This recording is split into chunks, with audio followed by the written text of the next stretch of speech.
The reason why I have a giant banana behind me is for those of you who don't know and are unfamiliar with the term, I'm actually a banana, which means that I'm of Asian descent, but I grew up in Canada and in a Western culture, which is more comfortable for me. And so I kind of feel white inside.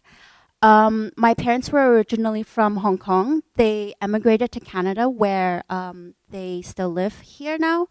And I grew up in Canada. I went to study in Sweden afterwards and also lived in Germany for a while. And I identify with this idea of the banana because this is how I approach my artistic practice. When you Google the term art gallery or art in the Google search engine, which I see a good reflection of the mental state of what people see, what art is at the moment, you come up with something like this. Art and paintings within a pristine white space. When you Google craft or the craft gallery in Google, you see kind of a more rustic, homey feel. You see something a little bit more accessible, something more handmade. You see cups, plates, garden decorations, picture frames, and it always confused me why there was such a distinction, because I went to art school at Emily Carr, and we were taught to make pottery sets like this, but afterwards, I wasn't sure what I could do with this and why it was difficult to apply for artistic grants or to be shown in galleries other than being on Granville Island. So for my bachelor's project, I decided to make buttons because the functionality of craft was always appealing to me, but I took thread and I hung them from the ceiling instead of putting them on clothes. And to me, the functionality changed and it also elevated the piece. And this was very interesting to me. So when I was in Sweden, I decided to make tiles. And from far away, they look like regular tiles. I put script on them. It says, "Are you supposed to be here?" And the idea of interactivity comes into play here, where I put them in front of gallery spaces or in places where there's a high foot traffic, so that people have to step on my art.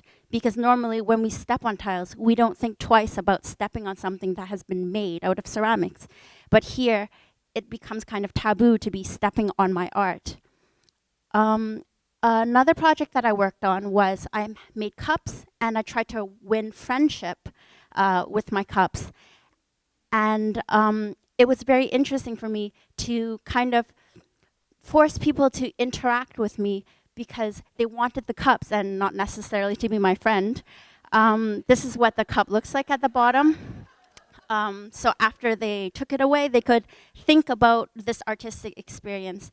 And I like this idea of carrying away an artistic experience and telling stories later on to friends or family members about how you attained an object. Something else that I was interested in, where my professors encouraged me to look into, was collecting and the idea of collections. Because when we think of collecting, we think of maybe stamps or hobby collectors, cars, coins, comic books. And you think about, why do people collect stuff?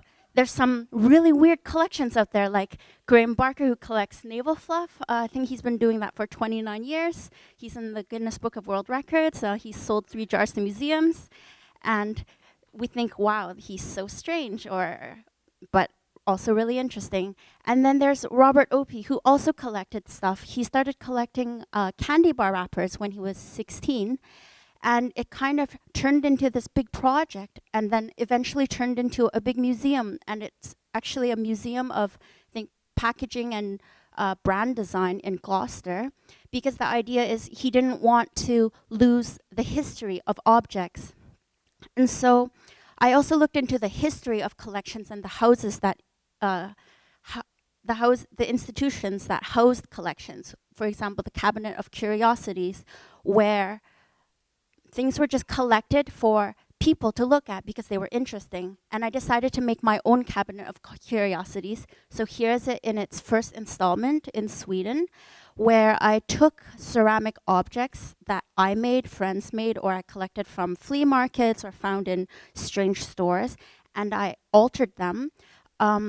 so that people could look at them and see what kind of different styles and tastes could be made or found with ceramic objects. I chose ceramics because it's such an ordinary object. I mean, first of all, that's what I studied, but it's also something very accessible. We all have it at home. We all interact with it every day when we sit on the toilet, for example, and we just forget about it. And so I invite you all to come into my cabinet and look at the objects. The idea behind it is that you can trade with one of my objects if it catches your fancy.